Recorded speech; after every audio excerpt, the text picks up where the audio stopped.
নমস্কার, কেমন আছেন সবাই? প্রিয়াঙ্কার নতুন একটা ব্লগে আপনাদের সকলকে স্বাগত জানাই। আশা করছি আপনারা সবাই খুব ভালো আছেন, আমিও কিন্তু বেশ আছি। আশা করছি ব্লগটা ভালো লাগলে ভিডিওটা শুরুতেই চ্যানেলটাকে লাইক, কমেন্ট, শেয়ার আর সাবস্ক্রাইব করে রাখার একটা অনুরোধ রইল। আজকে সোমবার, ঘড়িতে বাজে এখন ওই 6:45 নাগাদ। সকালটা আরও কিছুক্ষণ আগে স্টার্ট করেছি এবং সকালবেলা ঘুম থেকে উঠে যে ম্যান্ডেটরি কাজগুলো মানে ফ্রেশ হওয়া বা কিছু বাসি কাজ সেরে নেওয়া, সেগুলো সেরে নিয়েছি। আর আজকে জানেন তো আমাদের এখানে ইলেকট্রিসিটির ভীষণ প্রবলেম, মানে আজকে জল থাকবে না।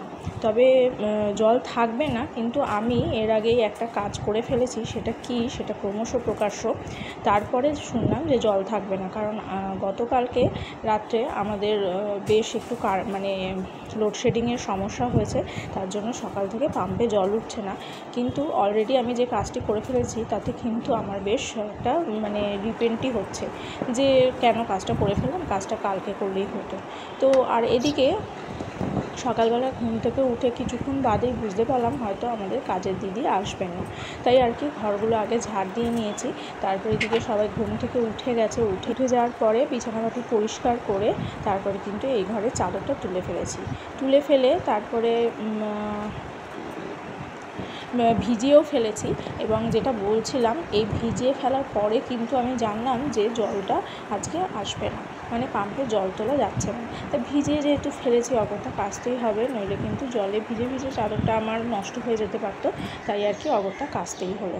এই যে দেখতে কিছুক্ষণ পরে কিন্তু আমি চাদরটা কেচেও ফেললাম। আরও বেশ কিছু জামা কাপড় ছিল, ওই অজান্তে করে ফেলেছি। তাই পরে কিন্তু বেশ আফসোসই হচ্ছিলো, আজকে জলের এত সমস্যা হচ্ছে, আজকে এই বিছানার চাদরটা না কাচলেই পারতাম। তো যাই হোক, কী আর করা যাবে, ভিজিয়ে যখন ফেলেছি, কাচা হয়ে গেছে, কাজ শেষ। কিন্তু এরবার বুঝে শুনেই জলটা মানে খরচ করতে হবে, তা না হলে কিন্তু পরে বাথরুমে যেতে বা অন্যান্য কাজগুলো করতে কিন্তু খুব অসুবিধা, যেগুলো জল না হলেই নয়।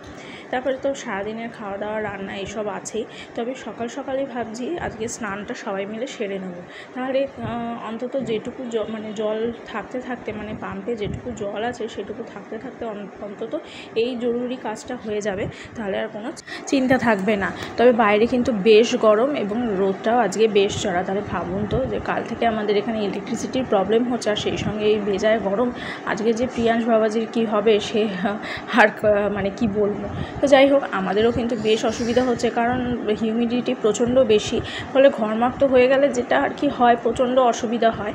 আর এদিকে দেখুন, আমি কিন্তু উপরে জামা কাপড়গুলো মেলে চলে এসেছি সোজা বাথরুমে। ওই যে বললাম একটু জল স্টোর করে রাখবো, জলটা স্টোর না করে রাখলেই নয়, কারণ মানে পরে যখন আর কি কারেন্টটা চলে যাবে বা পাম্পের জল শেষ হয়ে যাবে, তখন কিন্তু এগুলো কাজে লাগবে।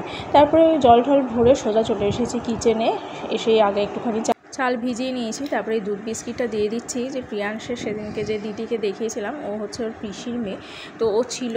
তবে আজকে ওর জানেন তো দাঁত বাঁধানোর কথা, ও এখনই বাড়ি চলে যাবে। তাই ওকে আজকে এই দুধ বিস্কিটটা দিয়ে ব্রেকফাস্ট সারিয়ে দিলাম। বলেছিলাম রুটি খেতে, কিন্তু বললো যে না, দাঁতে ব্যথা, সেজন্য খেলো না। তো যাই হোক, এরপরে এক করে কিন্তু ব্রেকফাস্ট একটু আলু ভাজা দিয়ে আমরা সেরে নিয়েছি। আর সেই সঙ্গে একটা অমলেটও দিয়ে দিয়েছিলাম প্রিয়াংশের বাবাকে। আর ওদিকে হচ্ছে আলু পটল একটু কুচিয়ে নিয়ে, মানে কেটে নিয়ে আর কি আলু পটলটাও করে নিয়েছি। যেহেতু সোমবারটা আমি নিরামিষ খেয়ে থাকি। আর এই যে কালকে যেহেতু বাবার ওখানে গেছিলাম, মা একটু আচার বানিয়ে পাঠিয়ে দিয়েছে, সে আমগুড়ের আচার। আর এই যে কালকের একটু মাংস, যেহেতু আমরা রাত্রে খাইনি, সেটা অবশিষ্ট রয়েছে, সেটাই এখন গরম করে নিচ্ছি। আর এই মাছটা ভেবেছিলাম রান্না হবে, কিন্তু আর দরকার পড়েনি, গরমের মধ্যে অত বেশি দরকার ছিল না। তো ভিডিওটা এই পর্যন্ত থাক। ভালো লাগলে অবশ্যই চ্যানেলটাকে লাইক, কমেন্ট, শেয়ার আর সাবস্ক্রাইব করতে ভুলো না।